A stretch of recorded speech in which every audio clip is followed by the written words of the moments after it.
Bonjour et bienvenue sur ma chaîne Un thé à Montréal.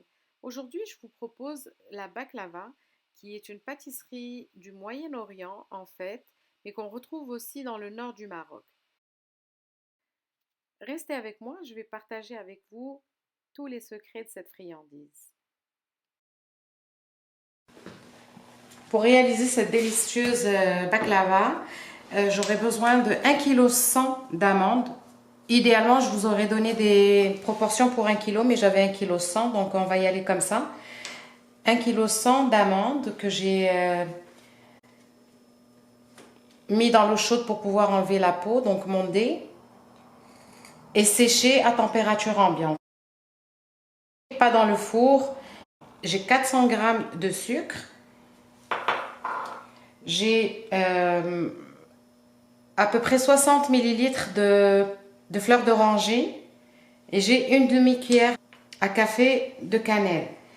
Ici, j'ai 300 g de beurre, mais j'en ai besoin pour la pâte phyllo et non pour le mélange amandes et sucre. J'ai ici 650 g de pâte phyllo qu'il va falloir laisser à température ambiante également, mais recouverte d'un linge humide pour éviter qu'elle casse au moment qu'on va commencer à la plier. Alors, avant toute chose, je vais commencer à moudre les amandes, à les passer au mixeur pour les concasser. Il ne faut pas que ce soit une poudre d'amande trop fine, il faut que ça reste vraiment concassé et en morceaux assez croquants sous la dent.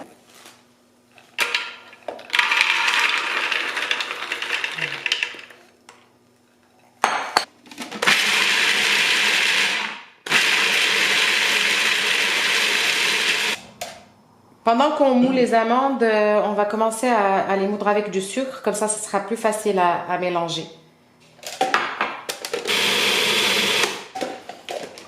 Donc, je vais vous montrer la texture de l'amande. Elle est concassée, c'est pas de la poudre et les morceaux ne sont pas trop gros. Il faut qu'on ressente le croquant de l'amande sous la dent.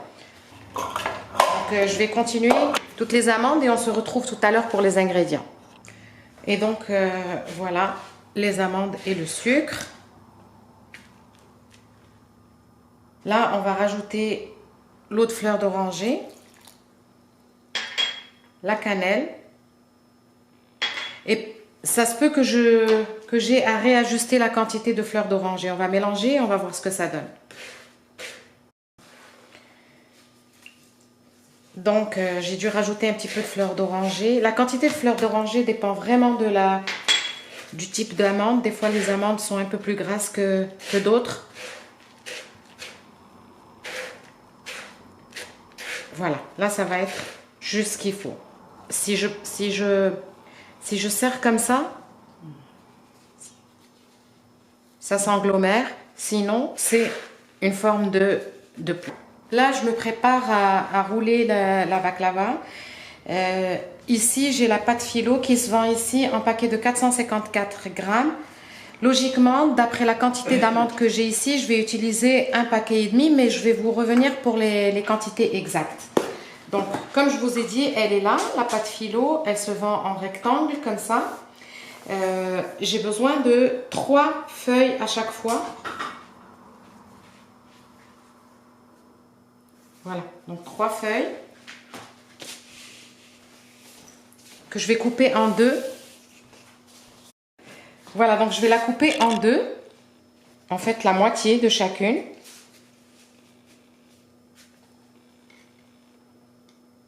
Qui revient là.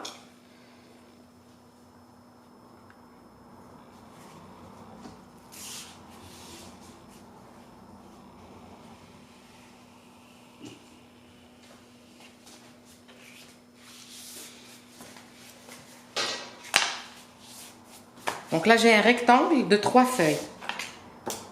Je recouvre ma pâte phyllo. Et là, on va y aller vraiment de façon très généreuse en beurre. Du beurre fondu, clarifié, pour éviter que les feuilles ne se mouillent et qu'elles restent croquantes.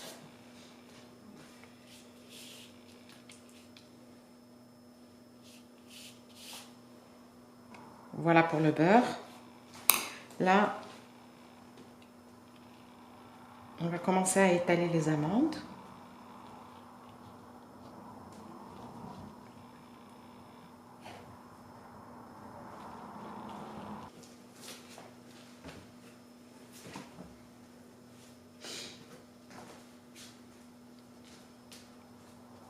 Donc j'ai mis un rectangle d'amandes sur mon rectangle de pâte phyllo. Il ne faut pas aller jusqu'aux extrémités supérieures et inférieures. Par contre, il faut aller jusqu'à la droite et jusqu'à la droite et jusqu'à la gauche en fait, les deux extrémités de droite et de gauche. Puis là, je vais les plier en portefeuille, comme ça. Puis comme ça. Donc on beurre, comme je vous ai dit. Et on va la replier sur elle-même comme ça. Voilà. Et on appuie pour que tout adhère bien. Et on beurre, encore une fois.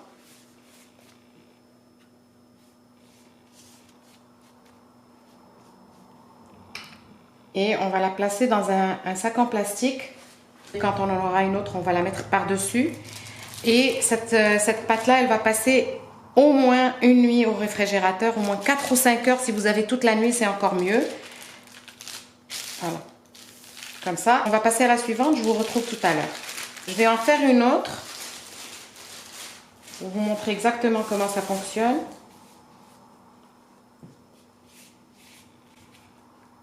Cette technique de pliage, elle évite de devoir le mettre dans un plateau et essayer de couper des losanges. Et puis c'est beaucoup plus difficile. Cette technique, elle vient de mon amie Rachida. C'est la seule personne au monde que j'ai vu faire la baklava de cette façon. En tout cas, j'ai jamais vu personne d'autre, ni sur internet, ni rien du tout.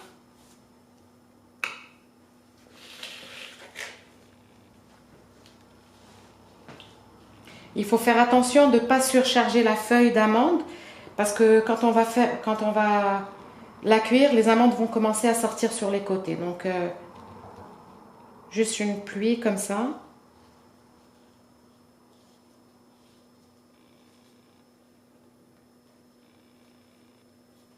On comble les trous ici. Ça, c'est la bonne quantité d'amandes.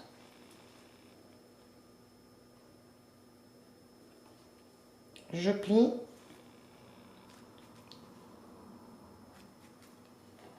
En portefeuille. Comme ça. On met le beurre.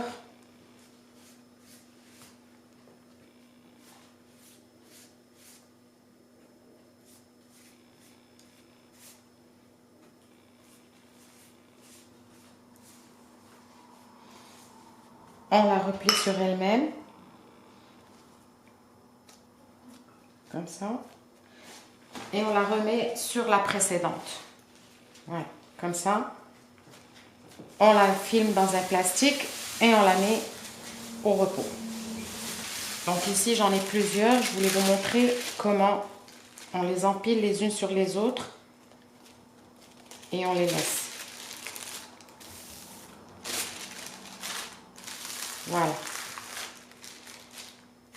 Donc, après qu'elles aient passé une nuit au réfrigérateur, on les sort et on va commencer la découpe. Donc, on en sort un par un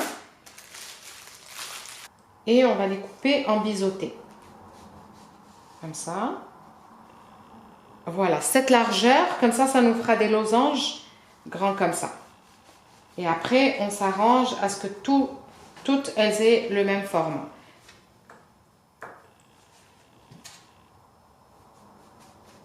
Voilà. Et on les place dans la plaque.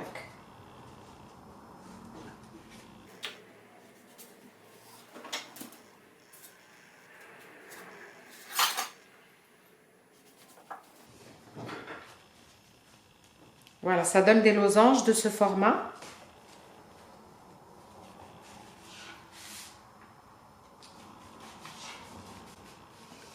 Ainsi de suite jusqu'à ce qu'on termine le premier morceau.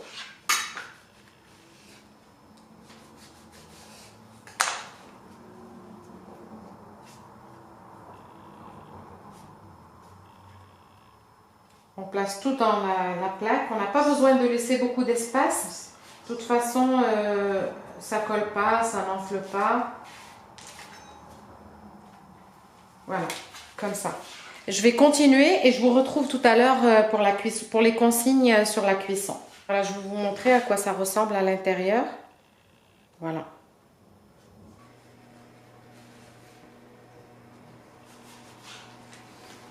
Les baklavas ne sont pas du tout une spécialité marocaine. C'est une spécialité qui vient du Moyen-Orient, la Syrie, la Turquie, probablement le Liban ou je ne sais pas quoi d'ailleurs. D'ailleurs, cette version est au miel, alors que la véritable baklava se fait avec du sirop de sucre que l'on cuit. Moi, j'ai décidé de les faire avec du miel pour que ça ait un petit aspect marocain et que ça ressemble beaucoup à toutes les pâtisseries qu'on peut manger et consommer pendant le mois de Ramadan. Les consignes pour la cuisson sont très simples. Il faut mettre le four à 350 degrés et les laisser cuire tranquillement. Puis quand elles commencent à cuire bien comme il faut à l'intérieur, on met en marche la convection pour une dizaine de minutes pour avoir une très belle couleur dorée. Alors les voilà sorties du four. Elles sont bien dorées, croustillantes. L'idéal, c'est de les laisser refroidir avant de mettre le miel. Alors, c'est l'un ou l'autre. Ou elles sont chaudes et le miel est très froid, ou le contraire, c'est-à-dire elles sont froides et le miel doit être tiède. J'ai déjà essayé de les faire avec du miel froid, puis qu'elles étaient encore chaudes. Et elles ont tendance à ramollir. Donc pour garder le croustillant, je préfère attendre qu'elles soient froides avant de les mettre dans le miel. Donc je vous reviens un peu plus tard quand je les tremperai dans le miel. Alors maintenant que mes baklawas sont bien refroidis, je suis en train de faire réchauffer un petit peu le miel. Je fais réchauffer le miel. Et ensuite, je vais y mettre un petit peu de fleur d'oranger avant de commencer à les plonger dans le miel. Voilà, je vais faire cette opération devant vous.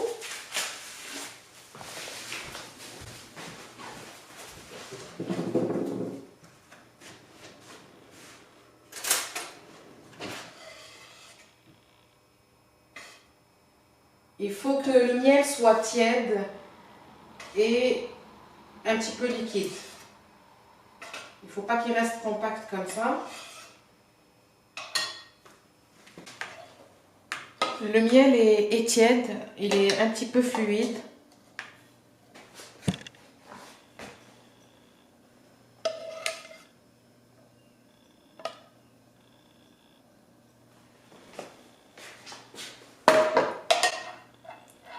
Je vais y rajouter l'équivalent d'une cuillère à soupe d'eau de fleur d'oranger. Voilà. Pour bien le parfumer.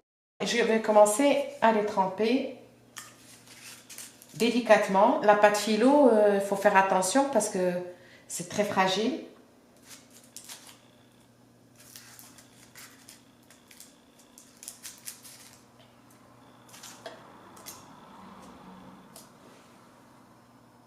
Je les laisse absorber un petit peu le miel.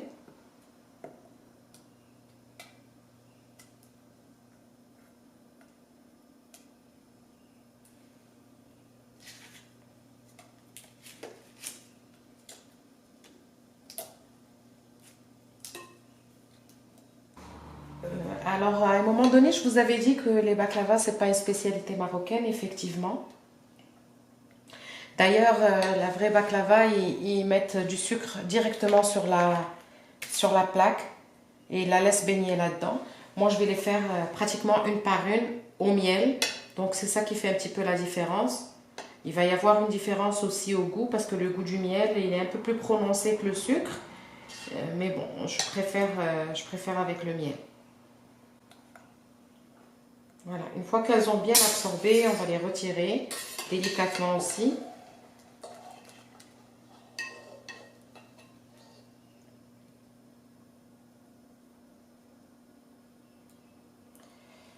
et on les met dans une passoire pour les égoutter.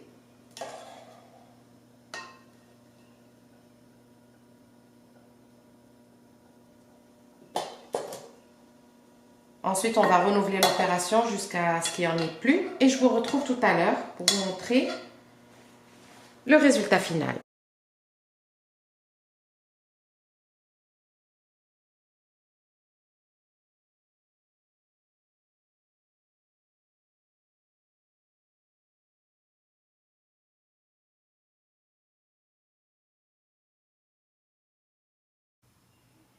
Bien dorée, bien croustillante. Alors, si vous vous souvenez du pliage, on avait fait un portefeuille, donc il y a une feuille de phyllo à l'intérieur. Il y a une couche d'amande, une couche de phyllo et une couche d'amande recouverte de pâte phyllo.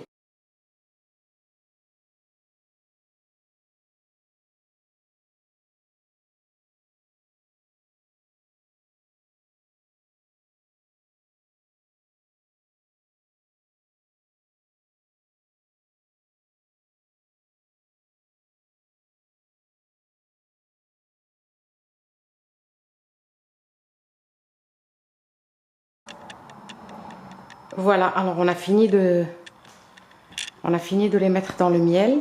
On va pouvoir commencer à les placer.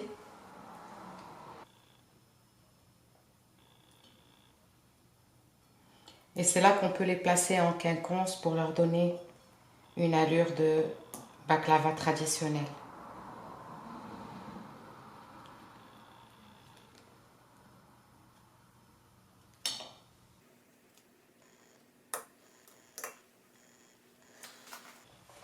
Malheureusement, je ne peux pas vous transmettre l'odeur qui se dégage maintenant de la fleur d'oranger, de l'amande grillée et de l'odeur de la pâte phyllo croustillante.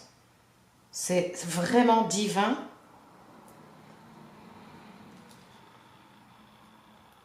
D'ailleurs, je vais en casser une là devant vous.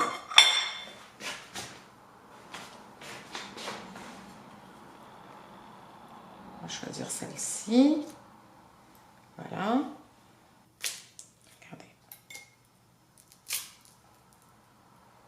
C'est délicieux.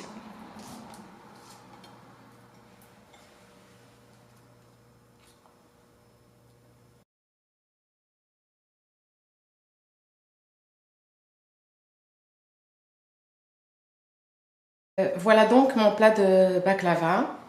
Il se termine ici, ma recette aussi se termine. C'était un plaisir de partager ça avec vous. Si ce n'est pas déjà fait, abonnez-vous. Comme je vous l'ai dit, j'ai beaucoup de petites surprises pour le mois de Ramadan. Alors, faites-moi des commentaires, mettez-moi des pouces, faites exploser la vidéo de pouces bleus. Bon appétit et à la prochaine.